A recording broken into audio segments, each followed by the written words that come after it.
Today we're concluding the series called The Ways to Make Your Next Presentation Your Best Presentation. We've been talking about 5 ways. There are more than 5 ways, but the reason we've been talking about this is that when it comes to leadership comes with a microphone. At some point we have to communicate, hey, here's where we're going. So we've been talking about a few tips about how we can help you make your next presentation your best presentation. And the final tip, at least in this series, is what I call make it tweet worthy. Make it tweet worthy. What I mean by that is if you were to go to your audience and say, hey, here, after I'm done speaking, if you could tweet something about my talk, remember, it's only 140 characters, here's what I want you to tweet.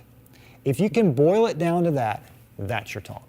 Because when you think about this, we can have 17 points and they all begin with the letter R and all that, and we can think that our audience is going to remember that. They're not going to remember it. Because we don't live in the information society. We don't live in the information age. We live in the attention economy. You have to capture someone's attention, and less really is more. So what is the tweetable moment that you want them to remember? And if somebody's going to tweet something about your talk, that's your single most persuasive idea.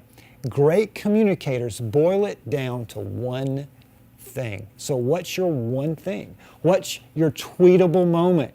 What's tweet-worthy? If you can make it tweet-worthy, and if you can edit it, remember we talked about earlier in this series, edit to amplify. Edit your content so that when you edit your content, you amplify your content. What is your tweetable moment? How can you make your next presentation tweet-worthy? If you can boil it down to that, you'll connect with your audience, and they'll know what it is you came to talk to them about. And that's how you can make your next presentation your best presentation. We'll see you next week.